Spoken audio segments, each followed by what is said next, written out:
Hello, welcome to the Daily Grind here on Latte Firm. Day 2 of the transfer window. Arsenal need goals, Arsenal need creativity, and we need speed and pace and aggressive dribbling out wide. So we're going to talk about wide men tonight. Wingers, wanted, fast. Welcome to the show. If you're tuning in for the first time, please do, of course, subscribe to Latte Firm. Get involved in the chat and hit the like button. It's a massive help to the channel as we race our way to 25,000 subs.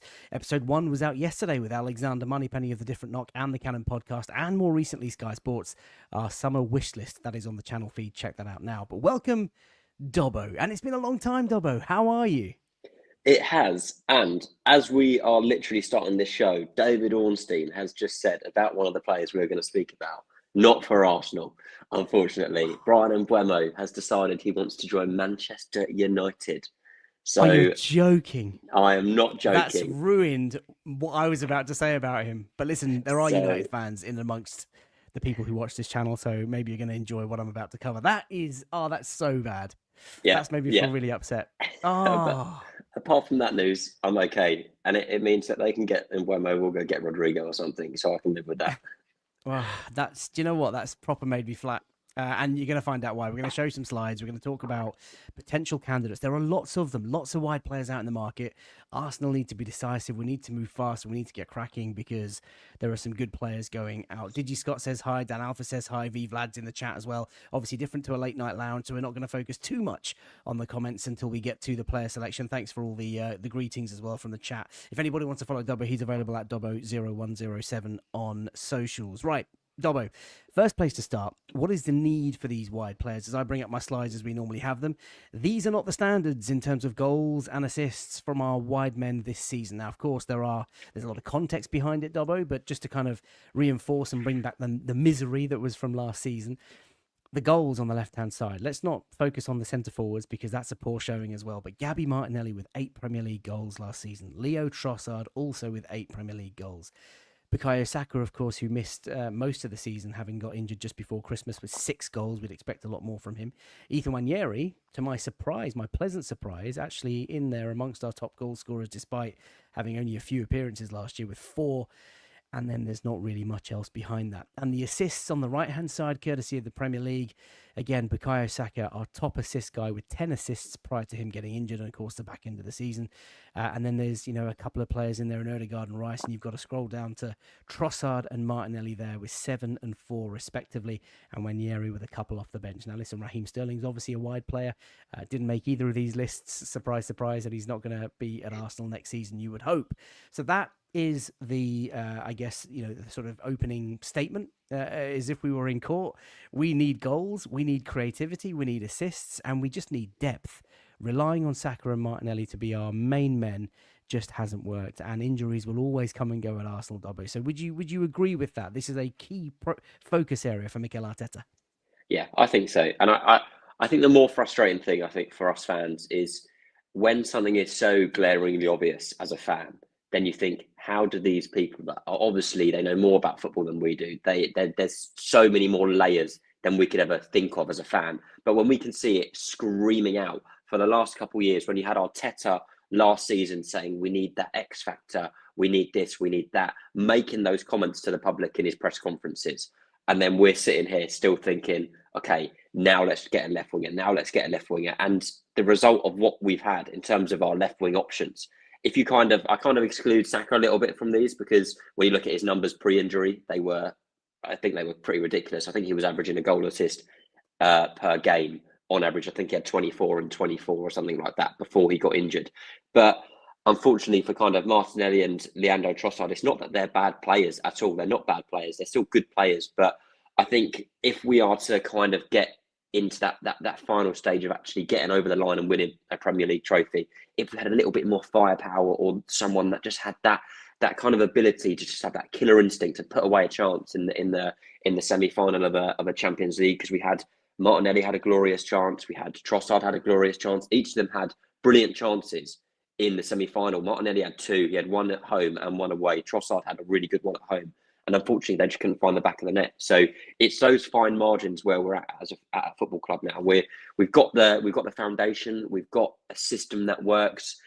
obviously there can be tweaks and changes, but we just need someone that will come on and elevate us to that next level. So it's crucial.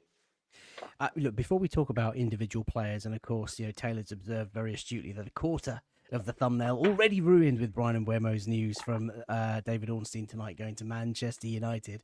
Let me ask you a slightly different question. What sort of player profile do you want out wide? Talk me through 2 or 3 of his key strengths. The thing is, it's one of those where I have kind of ummed and ahed, especially considering who our centre forward option is going to be. I think depending on who we get centre forward can help dictate who we're going to get in the left wing. But I think what we need is a player that has the ability to create something out of nothing on their own and create those moments of magic. I think that's the thing that we're missing, because we've got players that can play as a touchline wingers. We've got players that can play kind of come inside and rotate with Kai Havertz, who likes to run out. And if we get someone like Sesko, when you kind of look at predominantly how he does it, he kind of likes to drift out to the left, as does Gyökeres as well. So if you've got someone like Rodrigo, who has the kind of ball carrying ability, he likes to drift in centrally as well and kind of access those central areas. He can play as a touchline winger. He can play across the front line.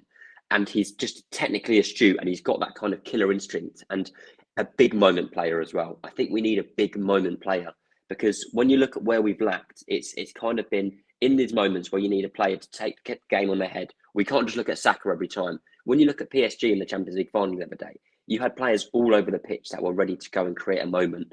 So I think that's what it is. I think it's just that X factor, like Mikel said for me. I think it's someone that can play on the touchline, but also likes to drift inside. That's very technically sound, because you need to be in our system. And I think someone that can just bury a chance when it comes to it. Yeah, listen, I'm going to be slightly different and say that I don't really care whether they're big game players or match winners. I think for me, I just want a numbers merchant. I want someone from a playing style, someone who is rapid. I want electric speed. I want a direct runner who just aggressively runs at his fullback for fun, day in, day out. That is what he likes to do. That is his bread and butter. I'd like someone who loves to hug the touchline and really give us that width, because it allows runners to play in through the middle. I think sometimes we're a bit too compact when you've got Saka and Martinelli both trying to get into the penalty area. And I just want someone who is just aggressive in the dribble, someone who can just beat his man time and time again and just really sort of bully an opposition into yellow cards and free kicks in and around the area. And of course, the end product, goals, assists, of course, we all dream of that. But I just want an out-and-out, talented wide man who just wants to run at his players. And that speed is so important, Dobbo. Speed in terms of transition, speed in terms of just breaking on the counter and just breaking away and just running at players. You look at Kvaratskhelia and just how he bullied Timber for that 20 minutes at the Emirates. I've not seen anyone do that to Timber this season. And we've played some pretty good opposition. And I just think he's a sort of player, he gets the ball and just goes directly towards goal, towards the opposition, wants to run at the defence. And I think, it's a shame that we weren't in for him, 6 months, a year ago. But, Yeah. but that's the sort of style that I want. If we start looking at some of the individuals that are potentially available, and of course, I appreciate that David Ornstein has just ruined this for me. But look, here are some things from Squawka. Now, if you guys have never seen this, head over to the Squawka website. It's a bit of an eye test, but I'm gonna go through some of these things. You can pick up to 5 players, and it basically compares their domestic performance or whatever competition you pick, and it will rank in green the strongest of those 5. When I say strongest, it's either the highest number or the least number for something favourable. We're going to talk about these players one by one. So you've got Brian Mbeumo at the top, Rodrigo, Leroy Sane, Nico Williams, and Antoine Semenyo, and there's a reason for including him. There are some other shouts on the next slides, and then there's going to be, ladies and gents, boys and girls, a suggestion that I'm going to give you that's going to knock you off your chairs, that is going to make you spit out your latte, and that is going to make you choke on your steak if that's what you're having tonight. But first up, let's start with Brian Mbeumo. He is a player that I was going to say this, and I'm going to say it irrespective of Manchester United getting him. He was my favourite, actually. He is a serious player, and do you know what? He's grown on me over the last sort of 3-4 months in particular. He's caught my eye, obviously, with his output, the number of goals that he's scoring, non-penalty goals as well, but just the impact that he's had for a club like, respectfully, Brentford. I think he's phenomenal. We know he's 25 years of age. He can play right wing. He can play on the. Hasn't really played much on the left, but can play on the left and can play up top. And what, £50 million would be the fee, Yeah, because and he's only he's got on a a year 50. left on his deal. So That's right, yeah. it's, So, well, they've got the option to extend, but yeah, you're right. 2026 plus one, £50 million fee. He's on a 50K a week salary. I think this guy is a direct runner. He's obviously technically very good. When you look at his goals, none of his goals are the same. Like, they're all very different goals, yeah, outside the box, inside the box. He's a good finisher. And for me, Premier League proven, this guy would have been just. I can't believe we're not at that table, Dobbo. That Manchester United have almost had a free run at him, and he's they're 15th. They finished 15th. yeah. What do you think? Well, so, I don't think that we're necessarily not at the table, but I think in terms of where he ranks in where we put him on our table, it's probably not as high as some of the players on this list. And I think that's kind of looping back to something that you said in terms of positionally where you watch he plays. He predominantly plays off the right for Brentford, whereas we need a player that predominantly plays off the left. That's going to be their strength. Come in off the left, come in inside from the left. And obviously, Mbeumo can do that. But is that his forte? Is that his best position? When you've got Saka, who arguably is one of the best right wingers in world football when he's fit, then it's so hard to displace a player like that. I know that he's got he can play across the front line, but at the same time, I agree. I think he's a fantastic player. I'll be almost jealous of Man United that they're going to get him, but at the same time, Man United are still crap, so it's okay. I don't even think that he can save them. I think that even if they put Prime Messi in that United team, they'd struggle. But yeah, I agree. I think in terms of if we could bring in a left winger and somebody else to bolster the front line, I think Mbeumo would be a fantastic signing. But I think in terms of what we need a player that is suited to the left, that is predominantly excelling off the left. And there's just not enough sample size of Mbeumo doing that. And it's clearly not his strongest position because it's not where he plays for Brentford. So I think he's a fantastic player, but I think for me, not that I wouldn't like him at Arsenal, and if we did sign him, I would say no. I just don't. I think in terms of the options that we've got, he wouldn't be my top pick at the moment.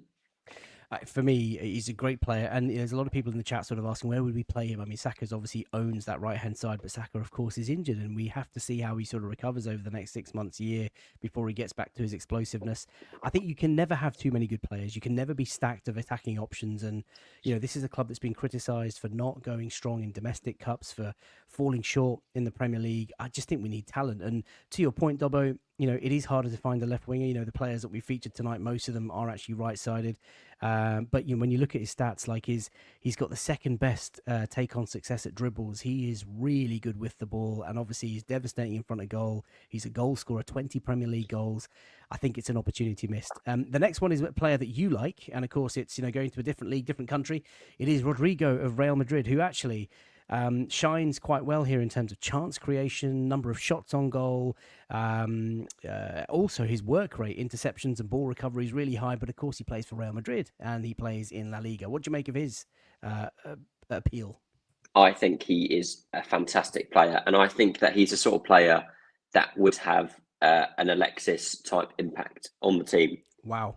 And it just all the signs point towards it.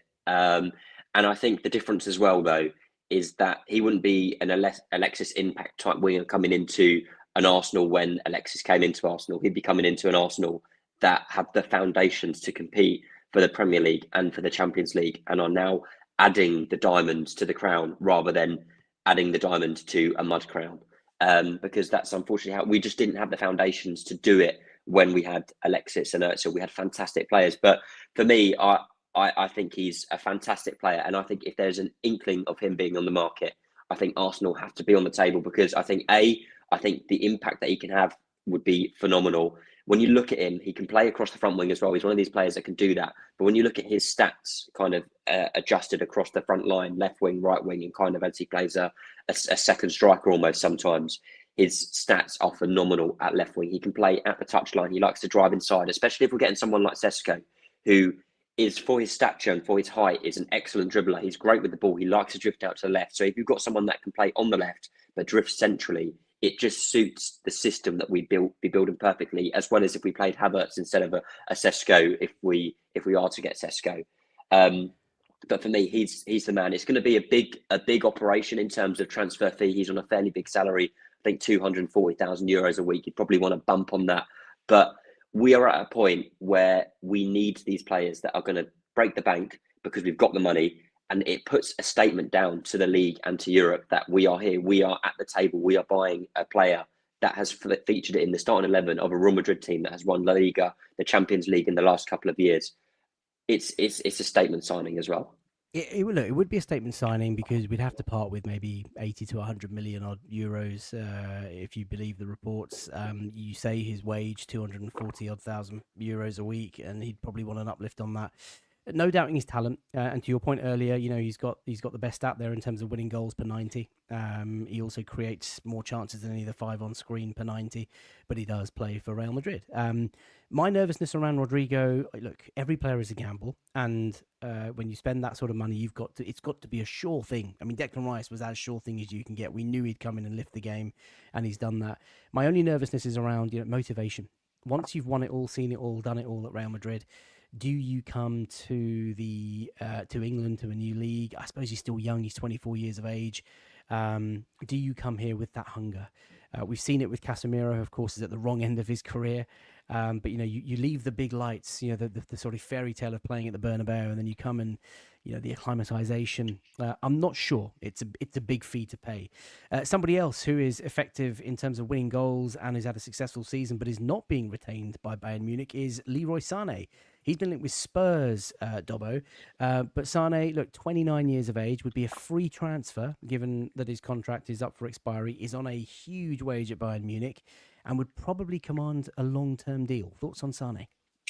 Yeah, if you'd asked me a couple of years ago, I'd probably have said straight fire yes. And if you'd asked me of him coming out the back of City, I'd have been here slamming my credit card on the table asking Arsenal to buy him. But yeah, I think he's one of those players that, say we were to bring in another option at left wing, one of the ones that we are discussing right now, and to bring him in as an additional player that can provide depth across the front line, then I would be fine with that. My issue with Sane is people saying he's like Sterling, but I don't think he's quite like Sterling. When you look at the minutes that Sterling has played in his career compared to Sane has about 20,000 less minutes in his legs. So in terms of his kind of legs, I think they're more there. But I can't remember when it was, but I think it was was it just post Man City or end of his Man City career? He had a fairly serious injury, and since then he's almost lost a touch of explosiveness, and that's what made him so good at City as a youngster. But then again, we saw him last year when he came to the Emirates. He was probably their best player. He was phenomenal. Every time he got the ball, he was driving forward. He was causing us problems. And last year we was defensively excellent, as we have been this season. That's one of the highlights of us this season. And he caused us problems. And he's one of those players that takes the ball. He wants to be explosive. Like you said, you want someone that is going to get the ball and take on players and try. Even if it doesn't work out, give it a go and make something happen. So for me, I think he's a good player. Is he a great player now? Maybe not. That's an indication why you've got Elise that was starting more games than him last season, why they brought in a player of that caliber. And you look at it, his salary already at Bayern Munich, he's on almost 300,000 euros a week, plus bonuses to that. So he'd probably want that or a bonus and a big agent fee, because these free transfers are never free. They'd want a big agent fee, they'd want a big signing fee, and they'd want a huge contract. Is this the sort of player where he is in his career now that would take us to the next level? I don't think so. As an option, as depth, if we've got the capacity to bring him in, I'm not against it. But as a number one winger, not for me. Yeah, no, I agree with you. I think there's too much risk involved with this in terms of longevity, the injury that he suffered. He's at the wrong end of his career in terms of age. Look, he's been there, he's done it, he's won it all. At Manchester City, he was a fabulous player, but 29, going to look for an uplift. If he gets injured again, we're crocked. He does play on the right wing, predominantly can play left wing, of course, and is naturally left-footed, but I just don't think this is the guy for us. The next one is your, I think, favourite, and that is Nico Williams, who, of course, is quite young, to my surprise. I hadn't realised he was only 22, but he's got a 50 million pound release clause, depending on who you follow on socials, and he's on an extortionate wage. Is that right, Dobbo?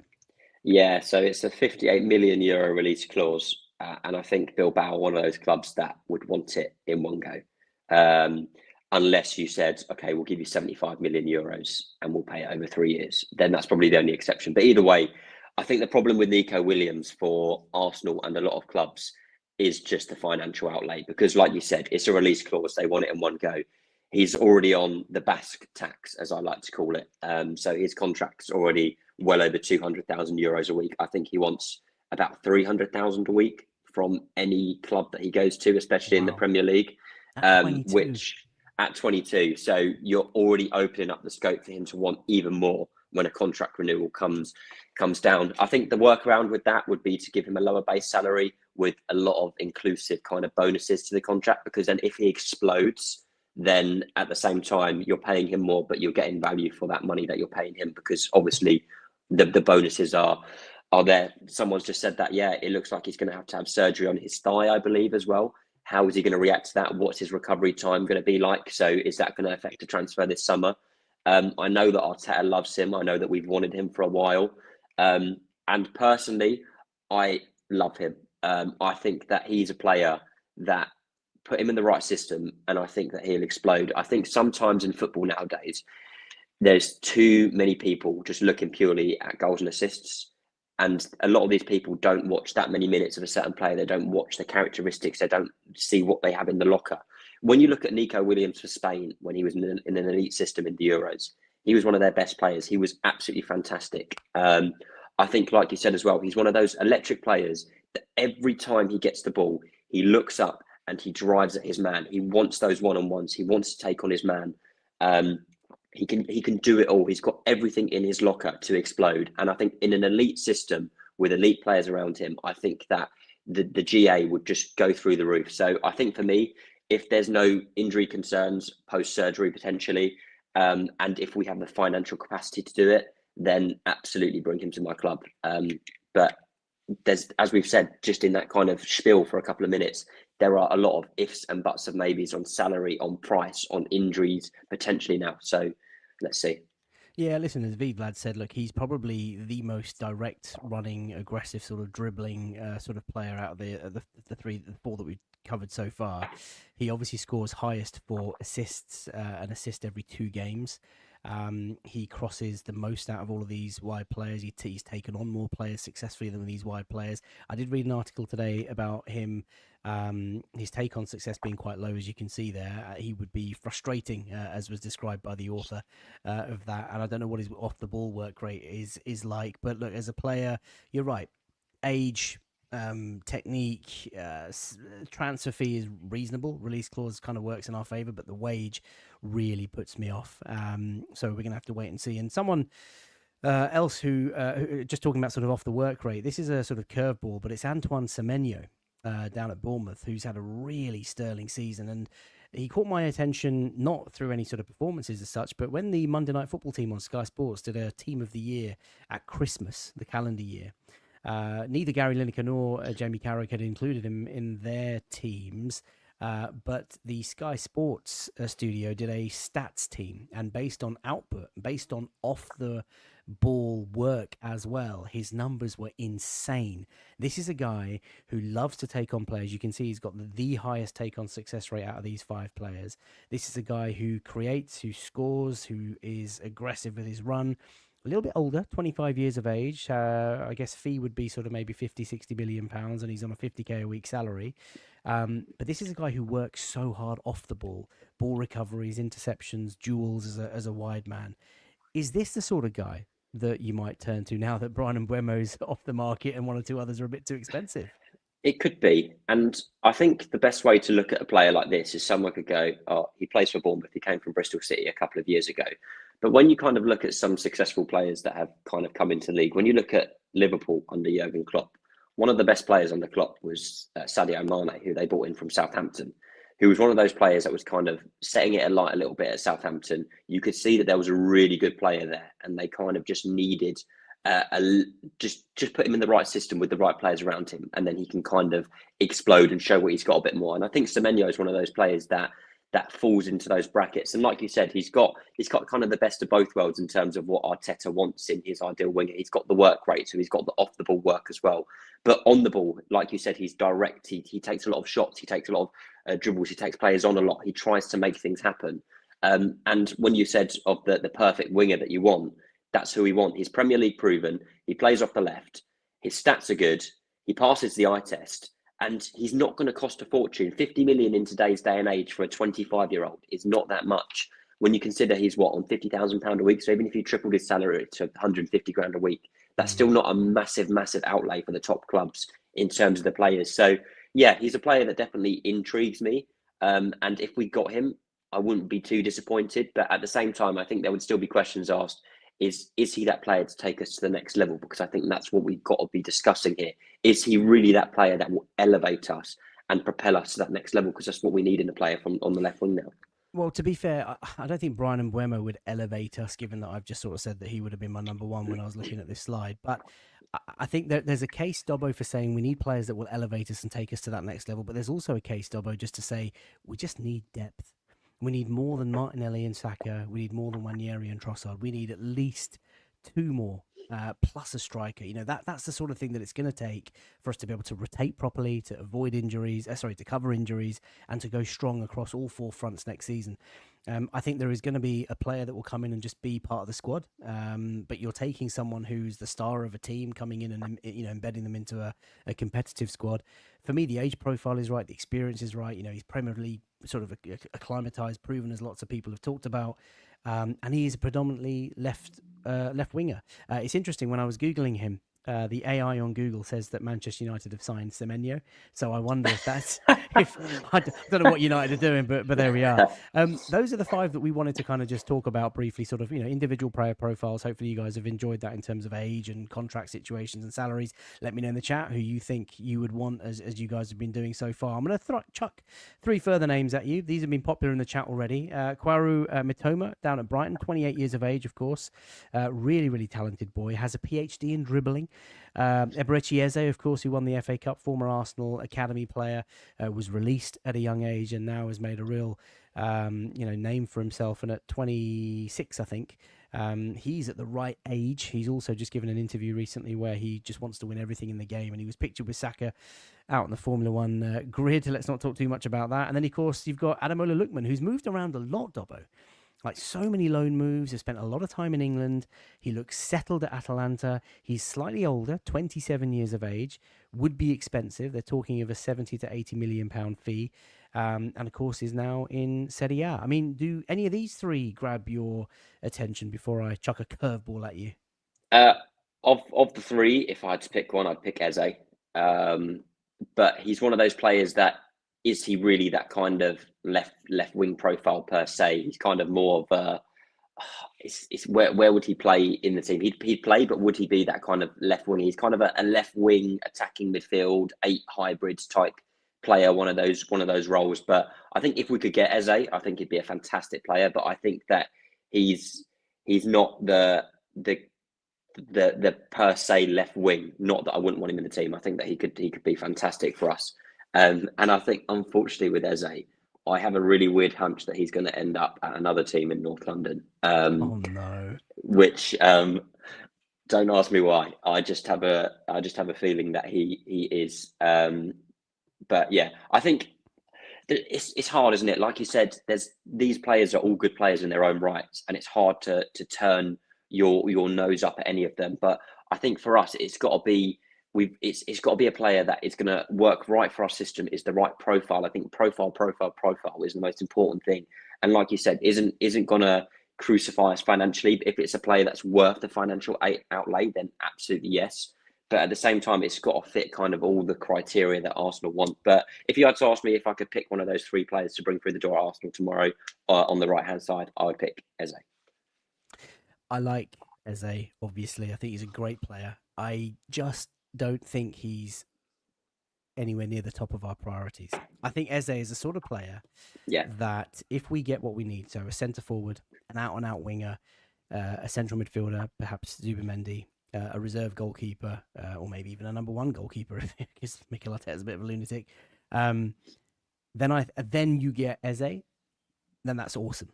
But I think if we were to get Eze as our number one, number two signing, and that kind of ate into the budget for other players, I'm not sure, because Eze he's fantastic. From central midfield, attacking midfield, number 10, can drift out to the left, as many of you have said in the chat. Technically a brilliant footballer, big game player. Dobbo, you were talking about. He's driven Crystal Palace to a lot of their success this season. But I feel like he may stay in London, but not the red side of London. So we're going to have to wait and see. A couple of honourable mentions in the chat: Rafael Leao and also Mohamed Kudus, who I can't believe I've not included because I actually like Kudus at West Ham. Yeah. Either of those two before we come towards the end of the show. I'm going to throw another one out. I think another choice that I'd go for ahead of both of them would be Anthony Gordon from Newcastle. Ooh. Would he leave though? Are they really going to sell him? And would Newcastle? That's the thing. I don't. I think this is speaking kind of in an ideal world. Yeah, I think he's one of those players again. If Newcastle hadn't hit the Champions League and Villa hadn't had that terrible decision go against them, we could be sitting in an alternate reality right now, saying let's go sign Isaac and let's go sign Gordon. But yeah, I think in terms of a profile where we've been talking kind of those Premier League players that are proven that are kind of dynamic off the left and can do it all. I think Gordon fits that profile excellently. I think he's a very underrated player. I think he'd be great for us. So that would be my kind of other shout as well, if we could get him. So let's get this straight. Your order, let's say your top two of all the players we talked about tonight. Who's your number one that you want Arteta to go smash the door down tomorrow? If Rodrigo is available, smash the door down, get him. And if not, second, then I'd go Nico Williams. And this is just in a vacuum of space where we could just pick a player and say, let's bring him in the door. No kind of caveats and this and that. Yeah, I hate to say it. That's really made me flat, that news about United getting Brehm. I think he's a good player. I can't believe we're not at that table. And I got to be honest, Mikel Arteta and Andrea Berta, they must have something up their sleeves. Lots of talk in the chat about where's Bradley Barcola? I'll tell you where he is, Viggs. He's with PSG. That is, yeah. Celebrating Champions League glory. There is no way. I know he didn't start that game. There's no way we go to Paris and we knock on the door for one of their brightest talents. It's not going to happen. What did Barcola do to UFK? Desiree Doué, though, what a player he is. I guess just on that note, we have a history of French excellence, right? So hashtag make Arsenal French again. That's yeah. We need to get that trending. We need to be finding the next Doué. Like Doué was bought by PSG, £50 million from Rennes. We liked Doué. We were one of the clubs that were there, but it's got to take that gamble sometimes. Right, here's a curveball for you. A lot of people have guessed it, but it sounds pretty awful because United are now obviously going to get Mbeumo. I mentioned it, I think in the late night round, maybe in the post-match phone-in. Oh, hear me out, Dobbo. I'm leaving. I must stress, I am not advocating this as a signing, right? I mean, there's people in the chat that are saying Timo Werner on a free, Kingsley Coman on a free, not going to happen. This kid is 20 years old, and he is obviously not in a good space at the minute mentally. You've seen all the sort of swearing at the camera, and he's fallen out with Ruben Amorim and Ruben Amorim, and he said that I think Amorim's been quoted as saying, you better pray that you find a new club. Now, Manchester United are looking for 30-40 million quid. Xavi Simons. Oh, Paul Medlin. Great shout there. Is that just too much of a crazy question? I don't. The thing is, I'm convincing you. No, I'm not. I'm just playing devil's advocate here because for me, I would say no. But it's one of those things that in the world of football transfers and elite football, it's one of those things that you're going to send to your data and your analyst teams, and it's going to be there on the table somewhere, and they're still going to look at it, aren't they? You've got to look at every option. If you don't look at every option and actually kind of delve into it and have your top targets and do your research, then you're not doing your job diligently enough. But if you were going to do research, Dobbo, 38 goals and assists in 1.5 years at United. And there is no doubt he is a technically gifted footballer. His head's wrong. He's not had a good season. Sometimes you need to leave a toxic ex and you realise just how good life can be. And maybe he just needs to get out of that environment, and someone like Mikel could chuck an arm around it. Listen, I'm here to pose the questions. I'm not here to... I can't deal with another Save Me project. The chat I just need a player that's going to come in and do the business. That's what we need. This has made me sad. Randy's snorting. And actually, he's going to Napoli, I think. Of course. I can see it. Scott McTominay. There we have it, people. There we have it, ladies and gents. So we wanted to do a deep dive on the wide players that are available. I think you'll all agree in closing that there are options out there. Arsenal have got to be decisive. We have already now seems it missed out on Brian Mbeumo, who is looking like he's going to head to Old Trafford. There are other options available: Rodrigo, Sane, Williams, Semenyo, Mitoma, Eze potentially as a wide player, Ademola Lookman, and of course Garnacho. And you guys in the chat have suggested Mohamed Kudus, Rafael Leao. There are players out there, Dobbo, and there are players that we don't even know about. Dr. Hank, he's gone. That's it. Etienne, I've lost the crowd. I've lost the room. I think we're going to end it there. If anybody wants to follow Dobbo, he's available at Dobbo0107. If you missed the summer wish list with Alexander Moneypenny of the Different Knock, that is on the channel feed. And we'll be back tomorrow with Kai Kainak. Until next time, look after yourselves. Take care. Bye-bye for now.